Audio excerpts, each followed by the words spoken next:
Эфирда хабарлар программасы, исәнмесез, студияда Адилия Бирханова. Чернобыль фаҗигасенә быел 38 ел тулды. 1986 елның 26 апреле илебез тарихына куркыныч дата буларак кирип калды. Авария нәтиҗәләрен юкка чыгаруда катнашкан зәйлеләр бүген янә истәлек ташы янына митингка җыелды.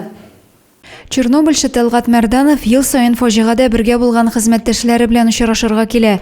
Ул 1988 елда Чернобыль атом электр станциясендәге фаҗиганы ликвидацияләүгә алына. Андагы хезмәт куюлар Талгат абый күңеленә мәңгелеккә кирип калды. Анда солдат түгел, муравей кеше, кырмыска кебек. Һәркемнең кулында чүпрәк, һәркемнең кулында мишак. Сиберәсең, тутырасың бөтен чыккан чүпне капчыкларга, чыгарасын тышкыга. Аннан соң эшләдем турбинный залда ишеткәнегезчә, анда солдатлар вакыт кергә тиешле үле, анда 2 робот кына. Авария нәтиҗәләрен юкка чыгаруда катнашкан зәйлеләр бүген янә истәлек ташы янына митингка җыелдылар. Дәһшәтле һәлакәткә 38 ел тулды. Зәй халкы да бу вакыйгадан читтә калмый. На сегодняшний день, говорю, уже осталось всего 48 человек. И они в основном уже инвалиды, и им самим требуется помощь. Мы всегда говорим об этом и помогаем, просим. Район хәрби комиссариаты вәкилләре, ветераннар советы рәисе Чернобыль фаҗигасендә катнашучы зәйлеләргә рәхмәт сүзләре җиткерделәр. Ничто не должно быть забыто, и никто не забыт. Вот участники Чернобыльской аварии, кто ликвидаторы были, я считаю, тоже герои. Это тоже военные, это тоже враг невидимый, который разрушает организм. Посмотрите, сколько вас осталось. Мало. Зәйдән бу вакыйгада 106 кеше катнашкан, бүген шуларның 48-е исән сау. Еллар узган саен аларның сафлары кими бара. Митингта катнашучылар һәлак булганнарны 1 минут тынлык белән искә ала. Алар хөрмәтенә истәлек билгесенә чәчәкләр салалар. Адилия Бирханова, Юлия Казамарова, Зәй хәбәрләре. Зәйдә бердән булып җиңү диктанты яздылар. Ил күләмендә оештырылган чараның максаты тарихи белемнәрне сынап карау. Ул 2019 елдан бирле үтә. Ел сайын катнашучылар саны арта бара. Быел акция Зәйдә 2 мәйданчыкта 6-нчы мәктәп һәм политехник көллияттә оештырылды. Җиңү диктанты язучының исем-фамилиясын теркиләр, Георгий тасмасы бирәләр. Зәйлеләр дә бердән булып бөтен Россия акциясенә кушылды. Диктант язу урыны итеп сайланган политехник көллияткә район җитәкчелеге, ветераннар советы вәкилләре, студентлар җыелды. Основная задача этого проекта – это чтобы мы помнили свою историю, знали свои корни и, зная прошлое, в настоящее время не допустили то, что было именно 41 и 45 годы. Чараның максаты кайда эшләүеңә һәм ничә яшьтә булуыңа карамастан үткәнне белүнең ни дәрәҗәдә мөһим булуын күрсәтү. Көллият студенты Даниил Каракаев та җиңү диктантын язып, илебез тарихы буенча үзенең белемен тикшереп карарга булган. Я уже участвую второй раз. Это, во-первых, просто даже самому интересно проверить свои знания, как хорошо я знаю. Но также надо не забывать о тех событиях, интересно вспомнить, как люди жили, как вообще происходили метаморфозы в самом государстве, в его обществе. Это очень интересно и полезно знать. Диктант бердәм дәүләт имтиханы форматына якын булган 25 сораудан торды. Биремнәре исә Ленинградны фашистлар блокадасыннан тулысынча азат итүгә 80 ел тулуга, фронтовик язучылар юбилеена һәм башка тарихи даталарга багышланды. Адилия Бирханова, Александр Тимофеев, Юлия Казамарова, Зәй хәбәрләре. Бергә киңәшләшеп, төпле нәтиҗә ясауга корылган авыл җирлекләре башлыклары семинарының чираттагысы Баграш җирлегендә узды. Анда катнашучылар авылның социаль объектларында булып, аларның эшчәнлеге белән таныштылар. Семинардан безнең репортаж. Зәйнең авыл җирлекләре башлыклары бу елы Баграш җирлегендә район башлыгы катнашында күчмә семинар бара. 3 авылны югары Сарсаз, Урта Баграшны берләштергән җирлектә барлыгы 641 кеше яши. Баграш авыл җирлеге территориясендә бик күп эшләр эшләнәләр. Без инде менә 3 авылга да 3 скважина буриту бәхетенә ирештек. Соңгы елларда инде менә бу су программасына әһәмият биреп. Кунаклар беренче булып авылга керү өлешендә угырнашкан кибет эшчәнлеге белән таныштылар. Киштәләрдә бөтен әйбер дә бар, кирәген кайтарып торалар. Фельдшер-акушерлык пунктының да ябык торганы юк, чөнки авылда күбрәк өлкәннәр яши. Барлык уңайлыклары булган медицина оешмасында 4 дистәдән артык стажга ия фельдшер Галина Данилова хезмәт күрсәтә.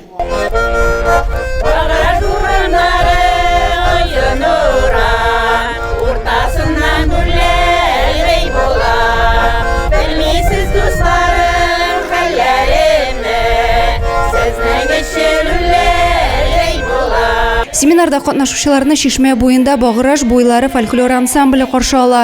Шикри Шишмәсе авылның күркәм бер урыны булып җирлеккә ямь биреп тора. Ул экология программасы буенча төзекләндерелгән. Багырашлылар Шишмә суын яратып эчә, ял итәргә бирегә кайталар.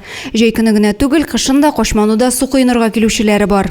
Мәдәният йортына җыелып, хәрбиләр өчен маскировка шелтәре үрүчеләр дә аерым игътибарга алынды. Биредә эш 2 сменада башкарыла. Февраль ахырында оешуларына карамастан бүгенгә 51 шелтәр әзерләгәннәр. В феврале мы решили организовать в своей деревне по месту, потому что жители стали подтягиваться к нам. И мы вот сегодня плетем уже 51-ю сеть. Это за короткий срок очень хорошее качество и хороший результат. Мәдәният йортының 2нче катында да эш гөрли. Изге күңелле апалар хәрбиләр өчен эчке киемнәр тегәләр. Приемный пунктка 600 штуклар инде артык 600-дән артык без итеп сдавать иттек. Менә хәзерге вакытта буш вакытыбыз булган саен без йөгереп менәбез шушында тегәбез. Менә шулай булганның кадерен белеп, һәр нәрсәдән ям табып яшиләр Багыраш җирлегендә. Семинар киңәшмәнең пленар өлеше авыл мәдәният йортында узды. Адилә Бирханова, Юлия Казамарова, Зей хәбәрләре. Район авыл җирлекләрендә халыкның сәламәтлеген кайгыртып күчмә флюорограф һәм маммограф йөри. Ул апрель дәвамында 10 җирлектә халыкны кабул итте. Сорсыз Багыраш авылының нәкъ үзәгенә туктаган машинага күрше югары һәм урта Багыраш халкы да килде. Багырашлылар шәһәр белгечләрен ничек каршы алды соң? Тулырак киләсе видео язмада. Багыраш җирлеге халкы флюорография узарга күчмә машина янына иртәдән килеп баскан. Үпкәләрне генә түгел, бер кергәч маммография тикшерүе дә үтәргә мөмкин. Роза Таймасова һәр кеше елга бер тапкыр узарга тиешле тикшерүне уңайлы итүләренә сөенә. Вообще менә авыл җирендә тора башладык без әле күтәренә түгел. Но менә монда жыл сайын без флюорография нәрсә икәнен белмибез. Диспансеризацияны тоже менә полностью бөтенсе авылда үткәрәләр. Это аппарат маммографии. Здесь происходит маммография женщины. Тикшерү күкрәк безләре яман шишен ачыклау максатыннан үткәрелә. Авылда яшәүче 40 яшьтән узган һәр хатын-кыз үзенең сәламәтлеген тикшертергә тиеш. Вдохнуть и не дышать. Все, дышите. Машинаның икенче башында рентген кабинет урнашкан. Мондый мөмкинлектән күрше югары Багырашда яшәүче Светлана Тугашова да файдаланып калырга булган. Оңайлы авылга килгәч, бигрәк тә күрше авылдан да менә мин үзем югары Багырашдан килдем. Бик оңайлы, зәйгә барып йөрисе түгел, киләләр. Флюорографияда төшәбез. Бүген күчмә медицина тикшерүе 3 авылга хезмәт күрсәтә. Машинаның авыллар буйлап йөрүе авыл халкына вакытында янга калдыра, зур чиратлар да көтәсе юк. Фельдшерлар машина килүен халыкка алдан хәбәр итеп куйганнар. Объявление да куябыз инде. Аннары бездә WhatsApp шелтәре бар авылныкы. Шунда да хәбәр иттек. WhatsAppсыз кешеләр инде ойрата җәйләренә барып әйттек инде. Звонить итеп әйттек. Барысы да риза булдылар. Бу көнне 60 кеше үз сәламәтлеген тикшертергә өлгерде. Түбән Кама шәһәреннән килгән күчеп йөрешле машина ай дәвамында Зей районының 10 авылында хезмәт күрсәтте. Бу тикшерү туберкулез һәм башка үпкә чирләрен, күкрәк яман шишен башлангыч чорда ук ачыкларга ярдәм итә. Адилә Бирханова, Юлия Казамарова, Зей хәбәрләре. 28 апрель бөтен дөнья хезмәтне саклау көне. Ул 2003 елдан бирле оешма предприятиеләрдә бәхетсезлек очракларын булдырмау максатыннан билгеләп үтелә. Ел әйләнәсе юлда эшләүче Зей автомобиль юллары идарәсендә хезмәтне саклау торышы ничек? Бу хакта киләсе видео язмада. Автомобиль юллары идарәсендә дә эш вакытында хезмәт куркынычсызлыгын тәэмин итү игътибар үзәгендә. Ул эшчеләр тормышын, сәламәтлеген саклау, аварияләрне кисәтү максатында күп төрле чараларны үз эшенә ала. Көн юнәлешендә юлда эшлиләр. Бик куркыныч хәзерге вакытта аларның хезмәтләре. Шулай ук медосмотрлар үткәрәбез. Берничә төрле медосмотр. Шулай ук безнең учебный центрларда алар үтәләр. Укулар. Биредә эш белән тәэмин итүчеләр дә, хезмәткәрләр үзләре дә хезмәтне саклау мәсьәләләренә җаваплы карый. Бәхетсезлек очраклары теркәлмәгән. Оешмада барлыгы 120 кеше хезмәт куя. Бүгенге көндә юлчыларның кызу эш вакыты. Эшкә чыгар алдыннан инструктажлар төрле укулар оештырыла. Һәркайсы махсус киемнәр белән тәэмин ителгән. Җитәкчеләренең дә бу өлкәдә күп еллык тәҗрибәсе бар. Без социаль рәвештә җаваплы оешма. Үзебезнең эшчеләргә карата бөтен үзебезгә йөкләнгән вазифаларны төгәлләп иттереп үткәрәбез без. Безнең даже бүгенге секендә менә юл эшчеләреме, машина, трактор йөртүчеләрме, спецмашина йөртүчеләрме, алар даже теге противоклещевой вакциналар, аннары сезон рәвешендә төрле ауруларга каршы булган мәсьәләләр буенча бөтенесен вакцинировать итеп киләбез, ул мәсьәләләрне чишәбез. Биредә таләп шундый юлдагылар исән-имин йөрсеннәр өчен юллар сыйфатлы итеп эшләнергә тиеш. Республика транспорт һәм юл хуҗалыгы министрлыгы тарафыннан да тырышлыклары югары бәяләнә. Адилә Бирханова, Юлия Казамарова, Зей хәбәрләре. Бүйük шагыйрыбыз Габдулла Тукай туган көне алдыннан Зәйдә Тукай укулары дип аталган төбәк фәнни гамәли конференция үткәрелә. Быел ул 14нче тапкыр республика укучыларын үзенә җыйды. Мәктәп укучылары жюри алдында фәнни эшләрен якладылар, чыгышлар ясадылар. Бу хакта тулырак киләсе видеоязмада. Ел сайын апрель айында Татарстан укучылары Зәйгә Тукай укулары фәнни гамәли конференциясенә җыела.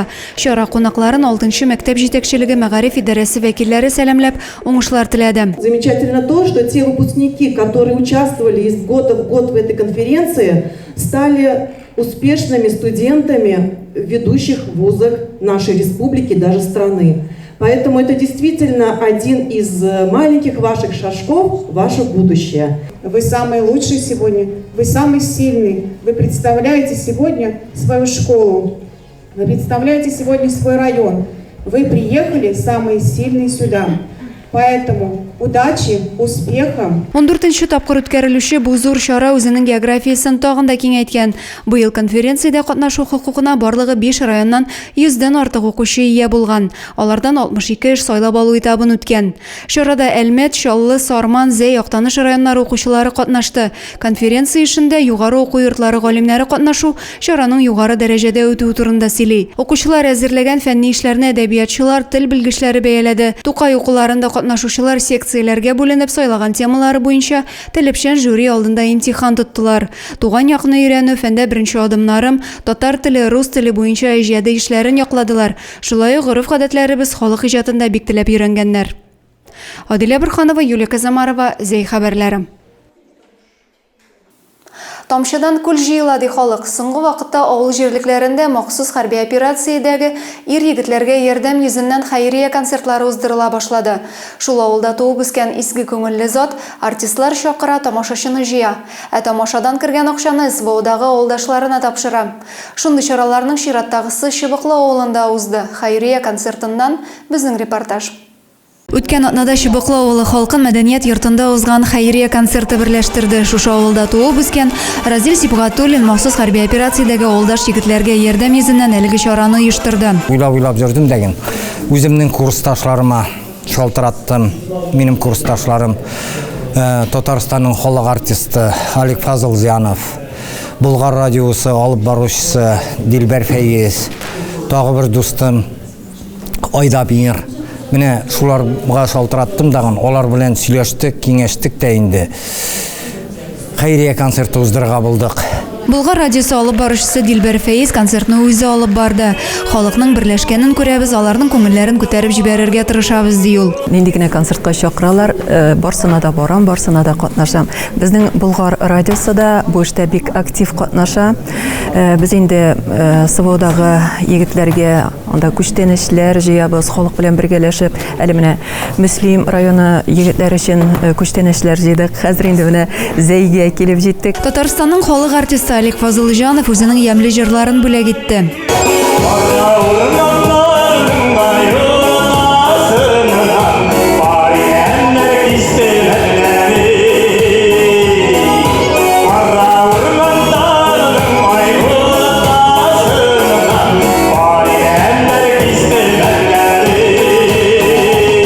Экранда СВОда катнашучы Чыбыклы егетләренең фотографияләре белән видеоролик күрсәтелде. Хәйрия концерты җыр бию номерларыннан торды. Алып баручы Дилбәр Фәйез тамашачыларны сәхнәгә чакырып, күңелле уеннарда уйнатып алды. Тормыш мәшәкатьләреннән, күңелсез уйлардан беразга гына булса да арынып алды чыбыклылар. Авыл халкы гына түгел, күрше тирә-яклардан да тамаша карарга килгәннәр. Тулайым бүтән бер тиененә кадәр барсы да менә балаларга, шул СВОда хезмәт итүче балаларга биреләчәк. Ә инде аны ничек тотасыз? Бер аласызмы, акчалатамы, ниме? Ансын үзегез хәл итәрсез. Игелек кыл да суга сал диләр. Янәшә бездә ярдәмчел кешеләр күбрәк булса, яшәү дә күңеллерәк. Бу дөньяда күбрәк изгелекләр кылып калыйк. Адилә Борханова, Александр Тимофеев, Юлия Казамарова, Зей хәбәрләре. 25 апрель иртәсендә Зәйтүбән-Кама юлында җиңел машина белән вахта автобусы бәрелешкән. Район ЮХИДИ идарәсе мәгълүматлары буенча ДО Матиз автомобиле каршы як полосага чыга. Тик узып китү нияте белән түгел. Томан булу сәбәпле алдан килүче автобусны күрми, аңа килеп бәрелә. Зыян күрүчеләр юк, Матиз шоферы район үзәк дәваханәсенә озатыла. Медицина тикшерүеннән соң өенә җибәрелә. Шуның белән бүгенге хәбәрләр чыгарылышы тамам. Мин сезнең белән сау булышам. Сау сәламәт булыгыз.